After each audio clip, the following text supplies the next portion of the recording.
extremely important.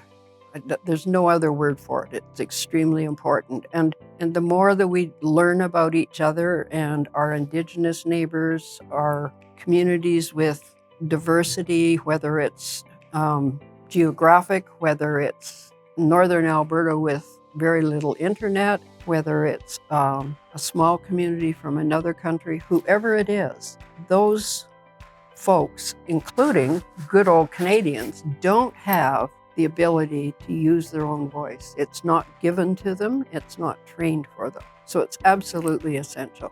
We had one whole cohort last year, that's what we're called as a group, that came from Indigenous communities across the province, and every single one of them said, I have a voice now. Well, my full name is Gloria Wilkinson, and I am deliberately a rural Albertan. Grew up on a farm, appreciate the environment, went directly into nursing because I think the whole person is important, just like the whole animal is that I was used to dealing with on the farm. And so I went into nursing, and then I came back after I retired as a volunteer in Alberta Health Services because Dr. Yu said patient first, which is the whole person. And I took the PaCER course when it first launched in 2015. I think one course was ahead of me, was all. And then immediately we decided that this was so important for health across the whole country, never mind Alberta, that we decided to set up a board and make sure it had a means to continue. So we created PaCER Inc., which worked for a few years, and then things within the university changed, and so we had to change with it. And now there's an advisory committee that I sit on to do the background work behind the delivery of the course. That was quite fun, actually. I got to meet a whole room full of people, probably 20 of us. None of us knew each other ahead of time. Perfect, because that's the way you speak to each other, learn to build trust, and build teams. Because PaCER itself is a course to teach you how to do qualitative research. The stuff that is the real story, not the data. Yeah, so as we build trust with each other in this group of 20, and knowing that we were going to do qualitative research and talk about our experience or our family's experience within the health system, and learning how to do a project from the storytelling experience side, that became integral to patient-first philosophy. So I completed the course with great anticipation, and then I actually chose not to go directly into research. I decided to use the voice that I discovered in all sorts of fields within Alberta Health Services as a volunteer. Well, when I first took nursing, which is half a century ago, the doctor was the pinnacle. The doctor knew everything, and you just did. Having the philosophy of patient first was new to me in that I thought, shoot, I can speak up. I don't have to wait for my orders from someone. And so my voice, along with the other 20 in our group, all discovered that we were just as important for the outcomes for ourselves. And that was the key to patient first, outcomes for the patient. I was volunteering at South Health Campus. Actually, I started there when it was still a farmer's field. We all put hard hats and steel-toed boots on and built the building. At any rate, it was through my volunteer work there that the course was announced, and I thought, I gotta do that. Just like that, gotta do that. They learn how to speak for themselves, advocate for themselves in any of their experiences within the health system. Confidence, they can then say to the neighbor, the rest of the community, I already know how to do this, let me help you. So it spreads by word of osmosis, just like the fungus underground, it just goes everywhere, which is the whole idea. Get people speaking about themselves, for better outcomes.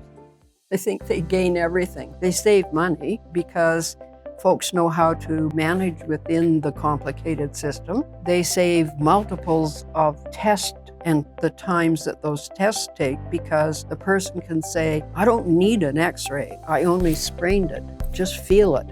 So it's those sorts of common things that people can understand about themselves. And so the health system overall, whether it's doctors, nurses, acute care, whoever, they all benefit. I tend to catch on to instructions rather quickly, and then I have the error of passing it along rather quickly. So I must remember to not do that and give other people time for their own voice. But in that process, we discovered there were 6 of us within our 20 people that kind of thought alike.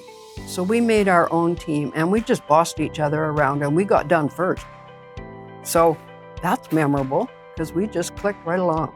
Well, I think one of the biggest things that personally that I came out with is that voice I've already talked about. And in that, I was asked to participate as a co-designer of a PhD project on patient voice. And so I did that for 4 whole years, and the lady got her PhD. They all gain what I did, each to their own level. Some people aren't as forthright as I am, but you can see the confidence in their body language, and you know that they got their voice, even though they don't speak out as much as maybe the next person. And that's the absolute bottom line, because if you can advocate for yourself, you're not going to be behind, you're going to be in the game. I've been doing volunteer work with AHS, with the Emergency Strategic Clinical Network, the whole provincial leadership. I don't know if I could name them all. I've been doing it for 10 years now, nonstop. I probably volunteer 40 hours a week. I had to actually cancel a meeting to come down here. Like, that's how it just gets you going. And you think, I can learn one more new thing. Oh, I know that, I can help them. And then you connect that dot with that dot, and pretty soon all the dots are talking to each other instead of going along in silos. And to me, that's the biggest thing. Alberta Health is now talking to each other. Now that the program's been going 7 years, I think the old saying from a Western song, we've been everywhere, man. Well, we are. It doesn't matter where you go doing volunteer work, sitting in a room full of professionals, you say, well, I'm a grad of the PaCER course. You are? It's like everybody knows. And so the word's out, and they know that there's people that have the ability to speak up in a correct, thoughtful manner. Well, every year there's projects coming along. You can volunteer to get into specific research projects that would last 6 weeks, 4 months, whatever, because they're specific. You can get into the longer term projects, which are called PRIUS grants under the federal system, and work on it for 5 years. You can co-design a PhD. There's no limit.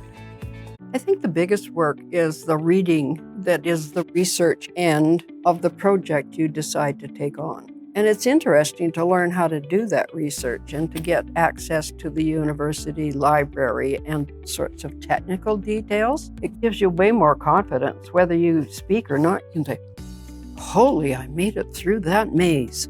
So it's just all these inches along that gives the person enough confidence to really be their whole person instead of timid one.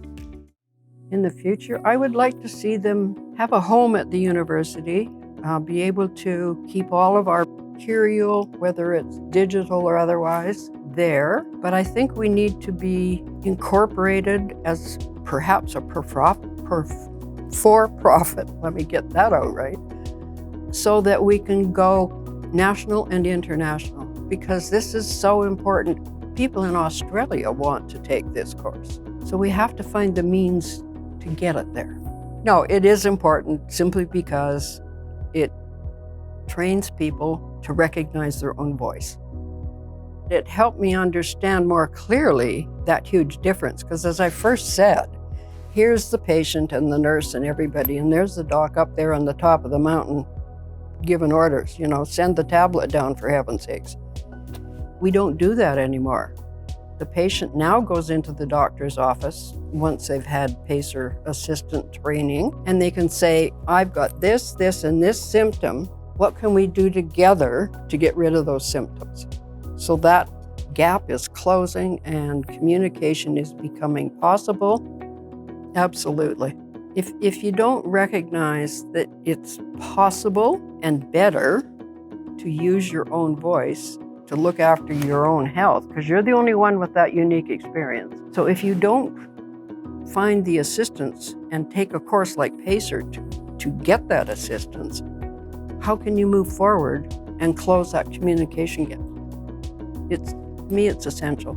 Take a deep breath and enjoy meeting people, getting to know them, understand where they come from, because the inside voice is going to come out, and then say, I can work with that. That's the best thing. It's like, I can do it.